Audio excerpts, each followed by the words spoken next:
Welcome back to the Broncast, a podcast all about the Ford Bronco. Today's episode is going to be, I would say, a little bit different. I'm your host, John Melton. And I'm still Donnie Whiteman. But we're different. Donnie and I have matching shirts. Why? Because we love Broncos. We talk about Broncos. We work on Broncos. And we just always talk all things Bronco. And, today, we've always talked about the Gen 1 and the Gen 6. Today, we're going to be talking about the full-size Broncos. Everything in between. And everything in between. And it's going to be fantastic. But we're going to start out our show a little bit normal because today's episode is sponsored by Tom's Off-Road. Tom's has every part that you need to fully restore, fully build, fully develop your Ford early Bronco. I have a disclaimer. Oh, you do? Okay. We're going to talk about everything in between except the Bronco 2.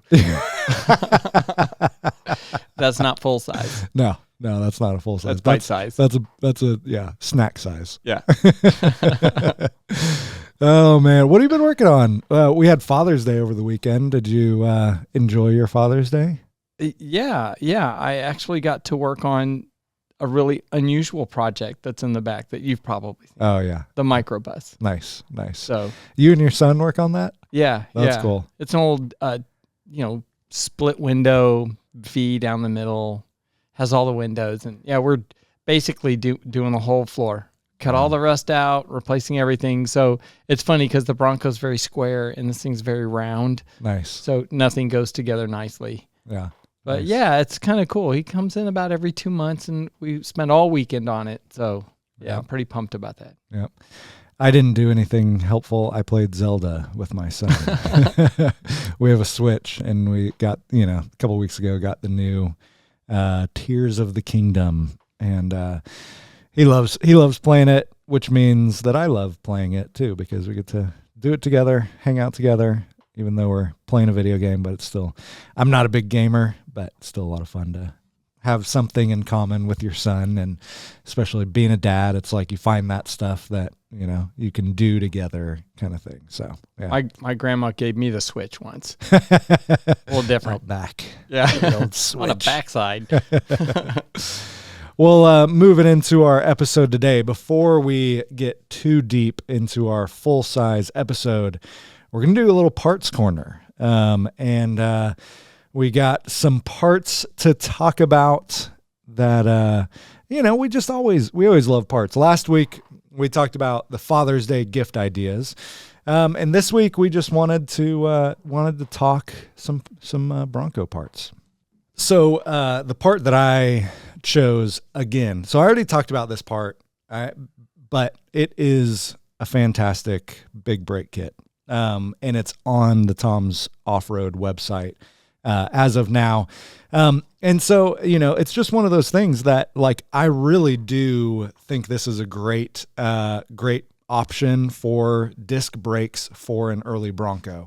When I originally put on my disc brakes, it was 8 years ago on my 1975, you had to grind down the knuckles. It was the GM disc brake kit. So it was for a Dana 44, but it was for a GM Dana 44. So it didn't really fit the knuckles of an early Bronco, and everything didn't totally work.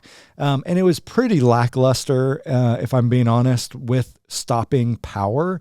Not, it wasn't a huge upgrade. Well, this kit that Tom's has put together is a huge upgrade from that kit. The only thing I know it as is the big brake kit, because it doesn't fit a 15-inch wheel. You have to get a bigger wheel.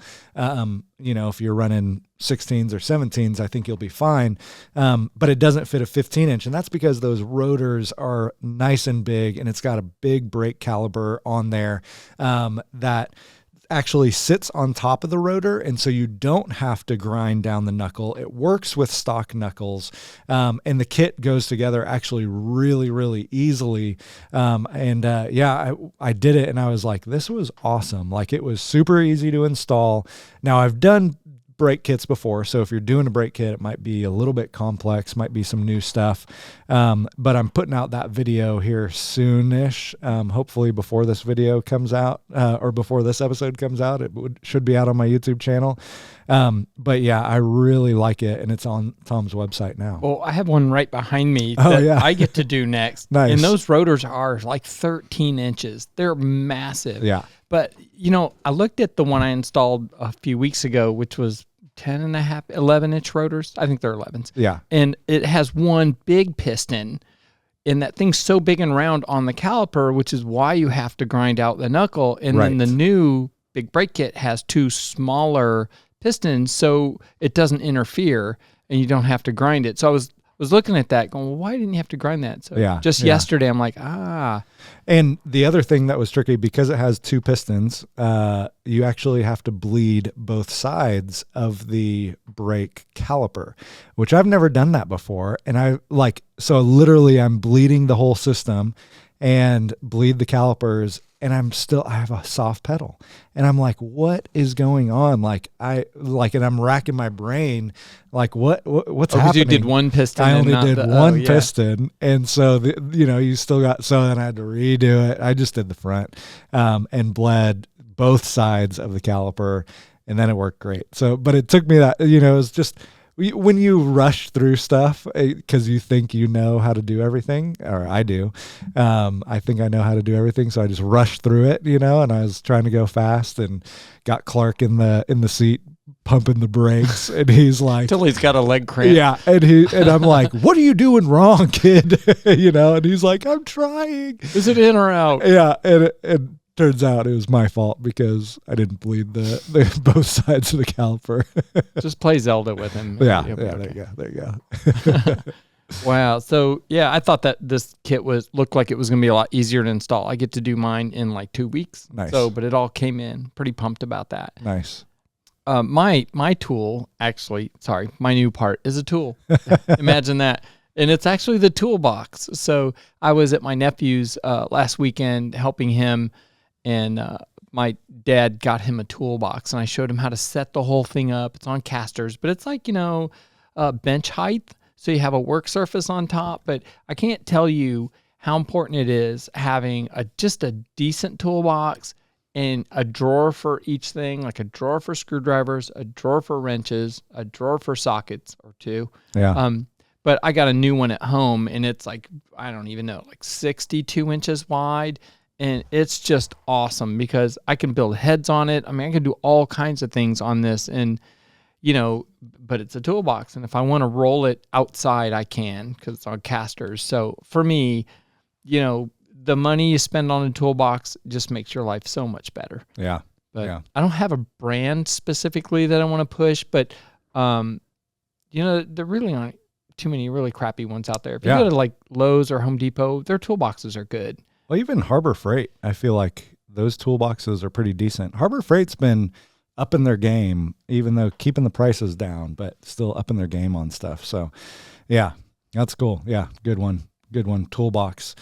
Well, moving through our episode today, we got this email from Kevin Beeman. He said, I've got a 1989 Bronco, and I keep finding next to nothing available for these great trucks. Gen 1 and Gen 6 are ubiquitous. Gen 2 gets lots of love. Tom's Off-Road only carries a very small selection. Jeff's Bronco Graveyard has some parts, but not too much. Even at Super Celebration, I spotted very few Gen 4s. So that got our juices flowing for the full-size Bronco. And so Donnie and I thought, hey, what about some content on the Gen 2, 3, 4, 5 Broncos? What does that look like? And so Donnie and I started talking. And let me say, thank you, Kevin Beeman, for sending in your email. If you have an email, shoot it over to us. If you got a question, shoot it over. questions@thebroncast.com. That is QUESTIONS at the Broncast, THEBRONCAST.com. and shoot us an email, because we love hearing from you guys, especially when you have a question or you have something that you want us to talk about. Even if you think of something random, if you think of something funny, we'll definitely talk about it on air, because we would love that. But yeah, we want to just talk about the full size today. This is a loose podcast episode. I don't know that we have a whole lot of planning in this one. We just kind of wanted to talk full size. Talking full size. All right. Big stuff. Yeah. So we've been nice enough, or Georgia Broncos was nice enough to give us these lovely banners that we put in the background of Donnie's shop, which goes through each year. So second gen Broncos, 1978 to 79, third generation, 1980 to 1986, fourth generation, 87 to 91, fifth generation, 92 to 96. Until OJ. Do you know all the nicknames? I think the first one, Gen 2, is Bullnose. Nope. Damn.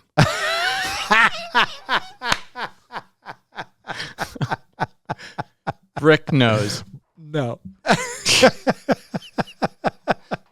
Why don't you tell me and we'll start this over. We got to leave that in. That was amazing. Okay, Gen 3 is the bullnose. That's what we're wearing shirts for.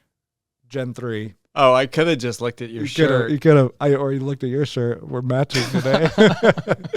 Gen 4 is the brick nose.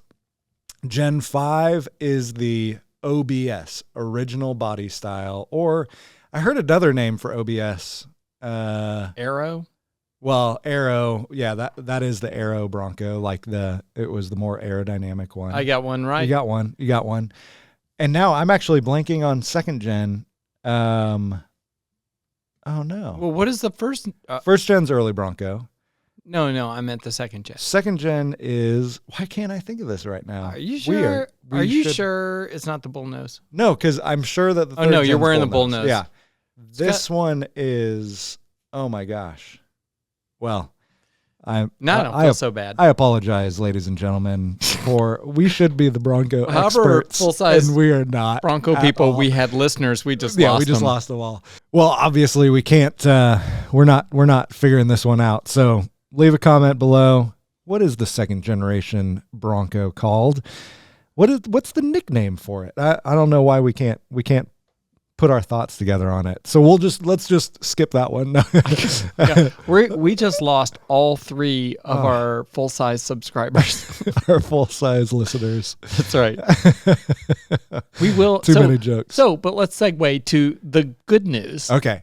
We actually have two full-size Broncos. Yep. To play with. That's So right. John's got the Gen 5 that he wanted, that he gets to do all kinds of stuff with, and I got, I don't know what it's called.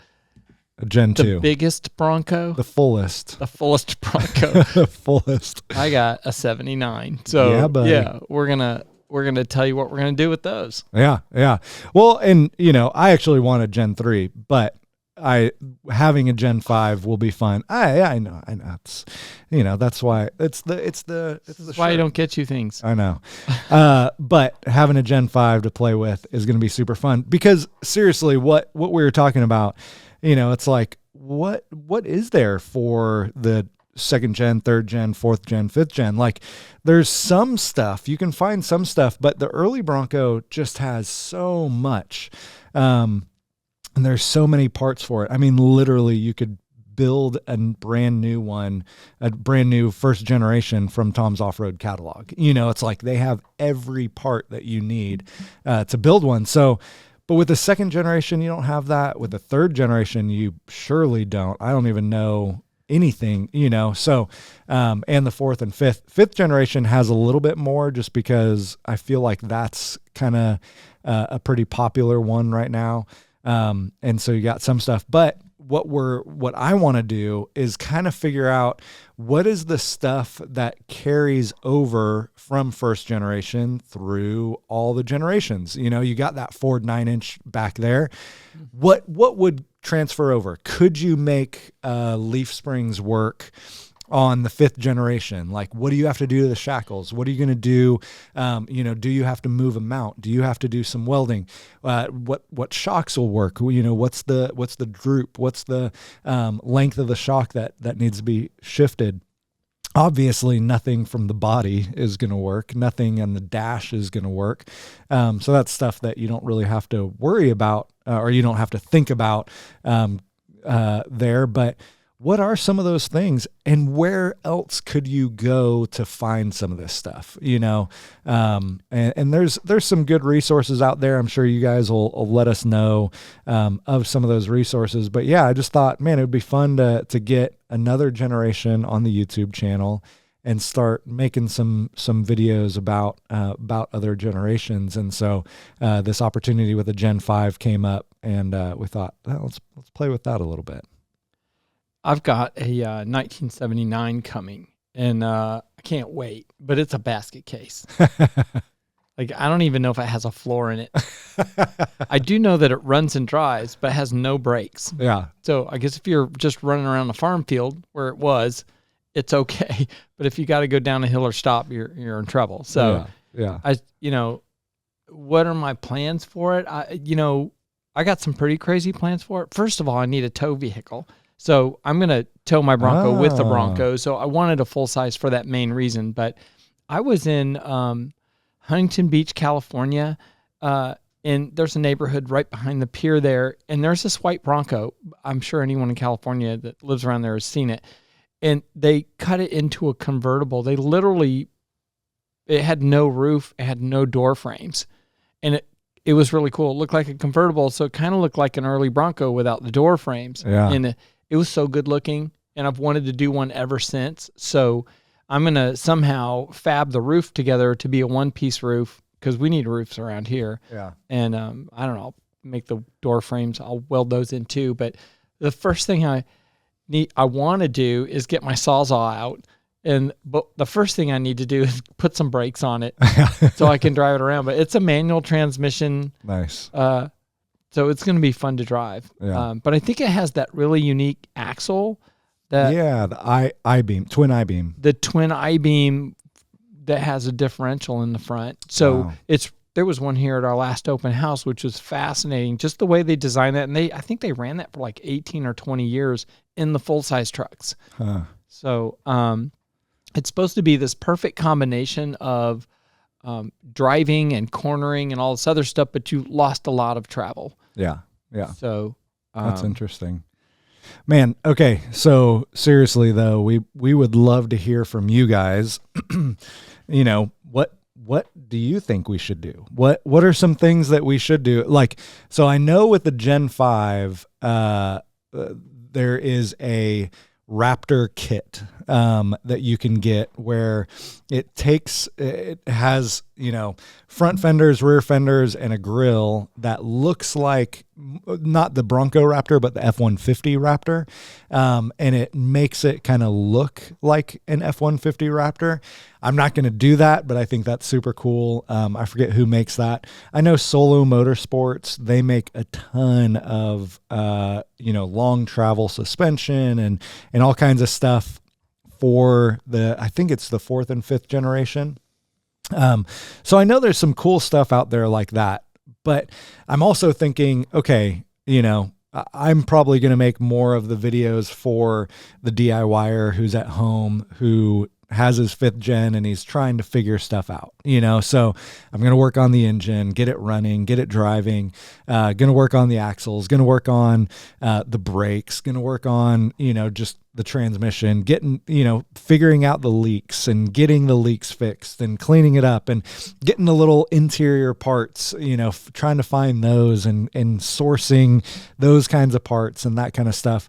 So if you got a Gen 5 and you're looking forward to some of those videos, give me a thumbs up. let me know. But yeah, I mean, it's going to be fun just to kind of tinker and have something. I still love the early Bronco. That's my passion. Even though we talk about Gen 6 a lot, we still love the early Broncos, and that's not going to change, guys. We're not, obviously, we're not turning our backs on anything, but it's like, man, especially doing the podcast, there's a lot of room for more content and room for, just more stuff to talk about, more comparison, more, and there's more of the different generations of Broncos. So it's like, why not talk about some of this other stuff? Well, and we talked about one that just went for $129,000 that was restored. So some of the things I love about the full-size Bronco. Let's talk about that. Ooh, yeah. I love the interior. The inside of the truck is massive. There's room for activities. Yeah. I mean, I can run around inside the back of the truck. You should make swivel seats. Oh, the swivel bucket. Swivel around. Yeah, the swivel buckets. That's a very 70s thing. It is. Yeah, yeah that is. One of my favorite things is they had a red interior in the full-size Broncos that was like a Twizzler red, like nice. licorice. Yeah. Everything was red. Yes. The carpet, the dash, and it matched. It was so intense. It was like being inside, a Twizzler package. Yeah. So yeah, I definitely want to try and do that. I love the freestyle graphics they had during those years. Yes. Yeah. And I told you I love shag carpeting, so mine will have shag. Nice. Probably red.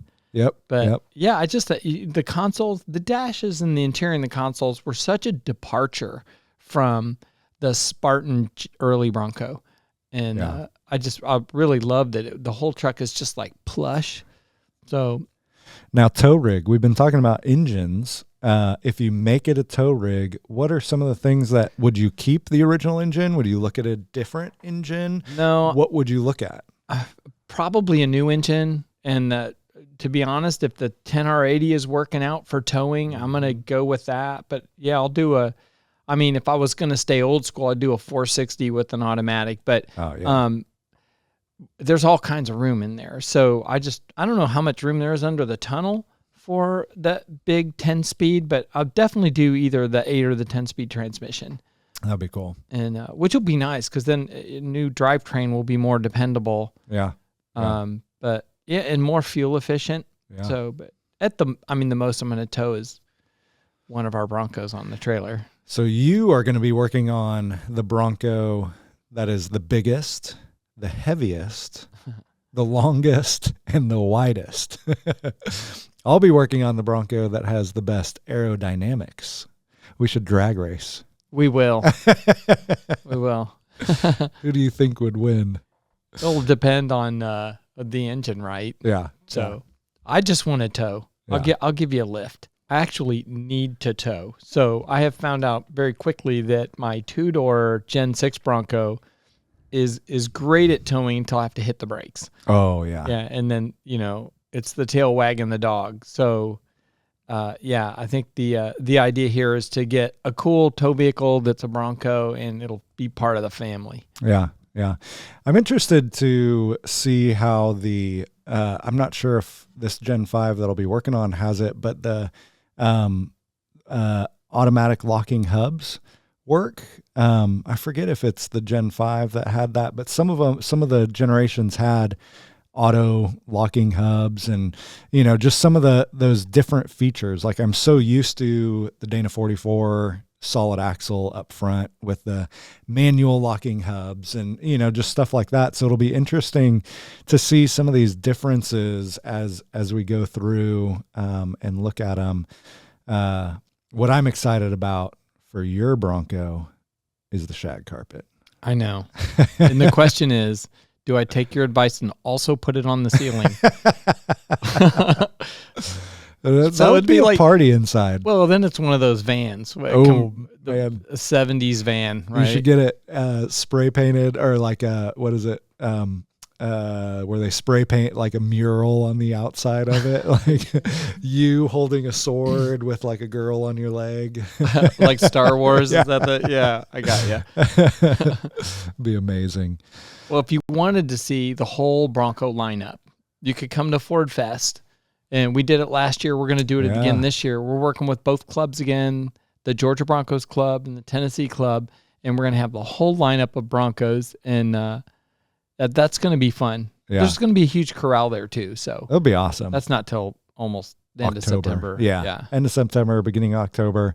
But yeah, that's going to be a great event to go to, and a great event to be at, whatever generation Bronco you have. But definitely all the generations are welcome.